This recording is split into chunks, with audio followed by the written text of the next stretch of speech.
Assalamualaikum warahmatullahi wabarakatuh. Perkenalkan, nama saya Daruna Jedid, NPM 2313100002. Saya dari Prodi PBSI semester 6 STKIP PGRI Metro. Video ini saya buat untuk memenuhi salah satu tugas dari mata kuliah semiotika yang diampu oleh Ibu Wayan Novitasari. Di sini saya akan membahas identifikasi masalah penelitian.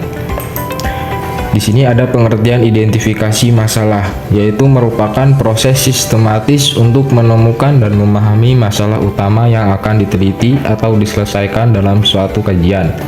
Proses ini mencakup pengumpulan informasi, analisis situasi, serta pembahasan masalah yang spesifik dan dapat diteliti lebih lanjut.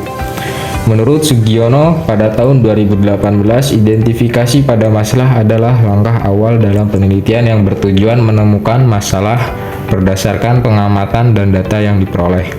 Dan adapun menurut Ari Kunto, pada tahun 2010, identifikasi pada masalah merupakan proses menentukan topik penelitian dengan menelaah berbagai faktor penyebab dan dampaknya terhadap fenomena yang diamati.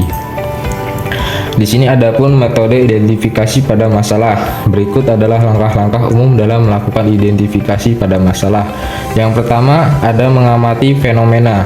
Peneliti mengamati lingkungan atau fenomena tertentu untuk menemukan potensi masalah yang relevan dengan tujuan penelitian. Contoh, dalam studi pendidikan, seorang peneliti dapat mengamati bahwa tingkat literasi siswa di daerah tertentu lebih rendah dibandingkan daerah lain. Yang nomor 2, mengumpulkan data dan informasi. Data diperoleh dari berbagai sumber seperti survei, wawancara, atau studi literatur yang mendukung pengidentifikasian masalah. Contoh, peneliti mengumpulkan data tentang hasil ujian nasional dan wawancara dengan guru untuk mengetahui penyebab rendahnya tingkat literasi siswa. Yang nomor 3, menganalisis faktor penyebab. Setelah data terkumpul, dilakukan analisis untuk menentukan faktor utama yang menyebabkan masalah terjadi. Contohnya, faktor penyebab rendahnya literasi siswa mungkin berasal dari kurangnya akses terhadap bahan bacaan atau metode pengajaran yang kurang efektif. Yang nomor 4, menentukan ruang lingkup masalah. Permasalahan yang telah ditemukan harus dirumuskan secara spesifik agar lebih terfokus dan dapat diteliti lebih lanjut. Contohnya, kurangnya akses terhadap bahan bacaan berkontribusi terhadap rendahnya literasi siswa sekolah dasar di daerah pedesaan.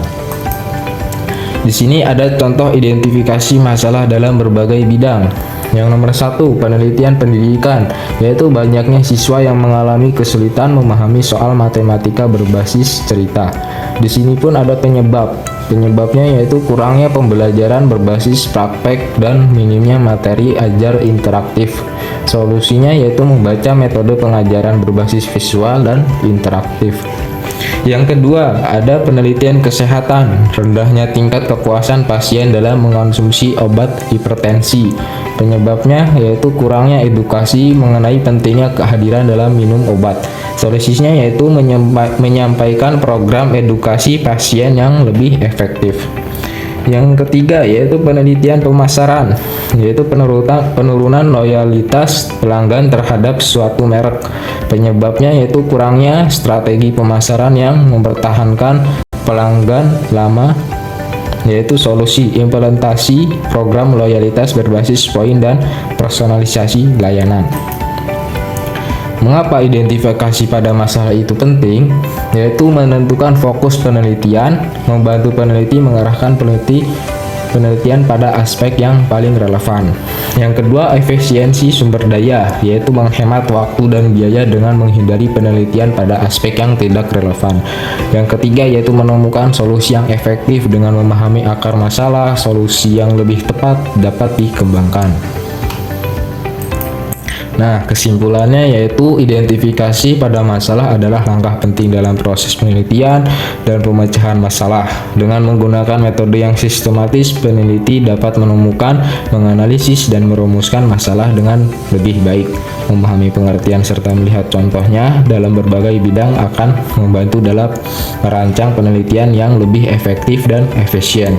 Selain itu, pemanfaatan teknologi seperti TruSpy ID dapat membantu mengumpulkan data yang lebih akurat, mempercepat proses menghilangkan pada masalah, dan mendukung penelitian berbasis data yang lebih luas. Itu saja presentasi dari saya. Bila ada kesalahan atau kekurangan, saya mohon ampun kepada Allah. Wallahu muwaffiq ila aqwamit thoriq. Wassalamualaikum warahmatullahi wabarakatuh. See you next time.